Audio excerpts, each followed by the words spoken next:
নমস্কার বন্ধুরা, দার্জিলিংয়ে গেলে আমাদের একটা নতুন অনুভূতি হলো টয় ট্রেনে যাত্রা। এবং এই টয় ট্রেন একমাত্র দার্জিলিংয়েই চলে, স্টিম ইঞ্জিন বিশেষ করে। এই স্টিম ইঞ্জিন একমাত্র এখন গোটা ভারতবর্ষের মধ্যে এই দার্জিলিংয়েই প্রচলিত আছে। এবং এই ভারতবর্ষের মধ্যে সব থেকে উচ্চতম স্টেশন যেটা ঘুম, সেটা এই দার্জিলিংয়েই অবস্থিত। তো দেখুন, আমরা ট্রেনে উঠলেই, টয় ট্রেনে দার্জিলিংয়ে এলেই এই টয় ট্রেনে চড়ার যাত্রার মজাটা আমরা নিতে চাই। তো এই টয় ট্রেন যাত্রার যে ইঞ্জিন হয় সেটা দু রকমের হয়, একটা হচ্ছে স্টিম ইঞ্জিন বা হেরিটেজ ইঞ্জিন, আর একটা হচ্ছে ডিজেল ইঞ্জিন।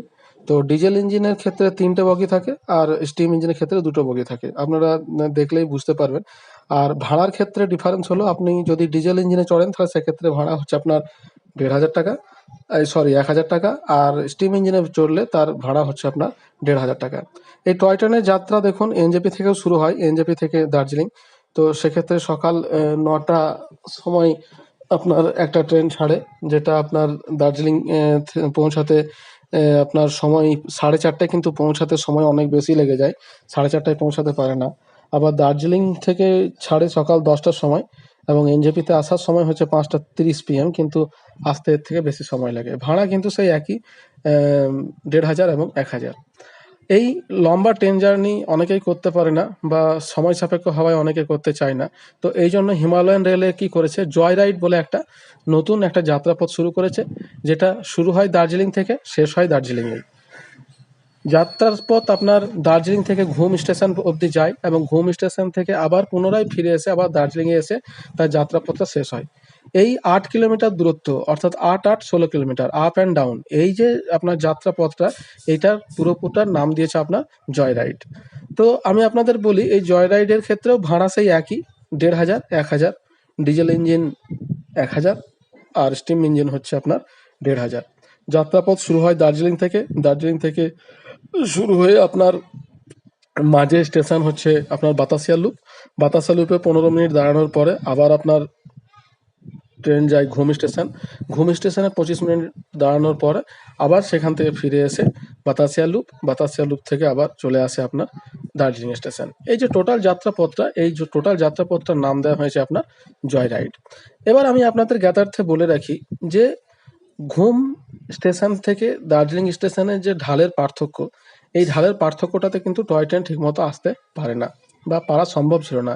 এর জন্য তখন তৎকালীন ইংরেজ টেকনোলজিস্টরা কি করেছে, দূরত্বটাকে কমানোর জন্য বা ঢালটাকে কমানোর জন্য একটা পাহাড়ের ঢালের মধ্যে ট্রেনটাকে ঘুরিয়ে এনে দার্জিলিংয়ে এসে নামিয়েছে।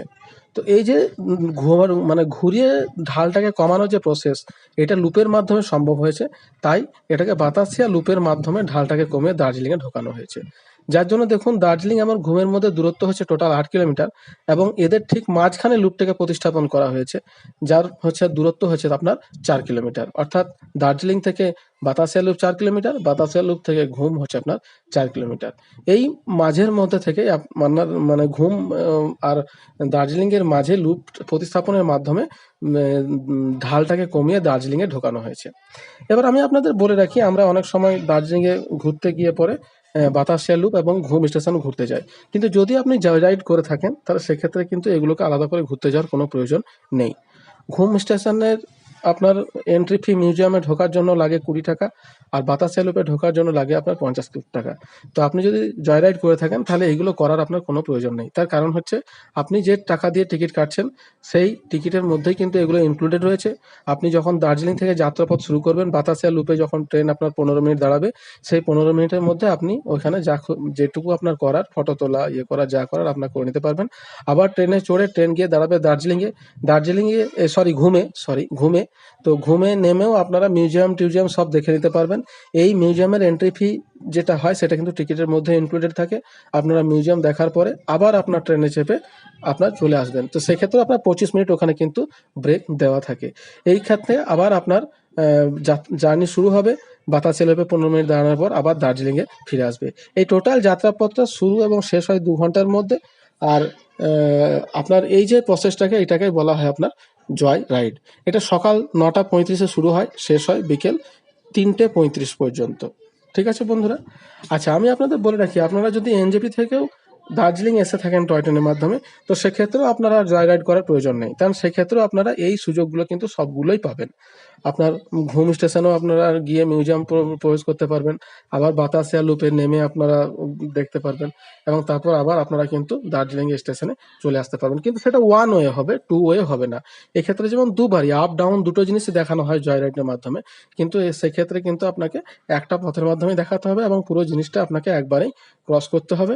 এবং সেক্ষেত্রে দুটো আর কি ঘুম ইয়েতে নেমে দেখা এই সুযোগটা আপনারা নাও পেতে পারেন। তো দেখুন বন্ধুরা, জয় রাইডিং এ যদি টিকিট আপনারা বুক করতে চান তো দার্জিলিং এর এই কাউন্টারে এসে করতে পারেন। এখানে নর্মাল টিকিট টিকিট অর্থাৎ এনজেপি পর্যন্ত যে টিকিট সেটা দেওয়া আছে, এবং তার পাশেই দেখুন এই যে টাইম টেবিলটা দেওয়া আছে, এটা হচ্ছে আপনার জয় রাইডিং এর টাইম টেবিল। তো বন্ধুরা, আপনারা এলে পরে এখানে জয় রাইডিং এর টিকিট বুক করে আপনারা এটার জার্নি উপভোগ করতে পারেন। তো এটাই ছিল আমার ভিডিও। আমি আপনাদের জয় রাইডিং কি এবং টয় ট্রেনে চড়ার ক্ষেত্রে জয় রাইডিং এবং নর্মাল জার্নির মধ্যে তফাৎটা কি, এগুলো সবই আপনাদের বোঝালাম। যদি আমার ভিডিওটা আপনাদের ভালো লেগে থাকে তো প্লিজ আমার চ্যানেলটিকে লাইক করুন, শেয়ার করুন, সাবস্ক্রাইব করুন। আমি এভাবে ছোটোখাটো ভিডিও দিয়ে আপনাদের কাছে তথ্য পৌঁছে দেওয়ার চেষ্টা করব। যদি আমার ভিডিও দেখে আপনাদের কিছু ধারণা ক্লিয়ার হয় তাহলে আমার এই ভিডিও করাটা সাকসেস বলে আমি মনে করব বন্ধুরা। তো এতটা পর্যন্তই আমি এখন এই জয় রাইডিং এর ব্যাপারে আপনাদের বোঝাতে পারলাম। দার্জিলিং এলে অবশ্যই এই জয় রাইডিং বা টয় ট্রেনে ওঠার আনন্দটা উপভোগ করবেন, কেননা করলে পরে আপনারও ভালো লাগবে। কেননা এই টয় ট্রেন একমাত্র এই দার্জিলিংয়েই আছে, আর অন্য কোথাও নেই। রাস্তার উপরে বাস, গাড়ি, ট্রাক সবই চলছে, তার মধ্যে ট্রেনও চলছে। এই আনন্দটা আপনি কিন্তু অন্য কোথাও নিতে পারবেন না। এই দেখুন একটা ট্রেন আসছে আমার সামনে দিয়ে, তাই আমি ছবিটা তোলার চেষ্টা করলাম। এটা ডিজেল ইঞ্জিনের, দেখুন এটা ডিজেল ইঞ্জিন, এবং ডিজেল ইঞ্জিনের যেহেতু 3টে বগি বলেছিলাম, দেখুন এই 3টে বগি থাকবে, একটা, দুটো, 3টে, ঠিক আছে। কিন্তু আপনার স্টিম ইঞ্জিন হলে সেক্ষেত্রে কিন্তু 3টে থাকে না, 2টো থাকে। তার ক্ষমতাটা যেহেতু কম, তাই ওটা কিন্তু 2টোর মাধ্যমেই করা হয়ে থাকে। ঠিক আছে বন্ধুরা, তো মিলছে আগের ভিডিওতে। ততক্ষণের জন্য ধন্যবাদ।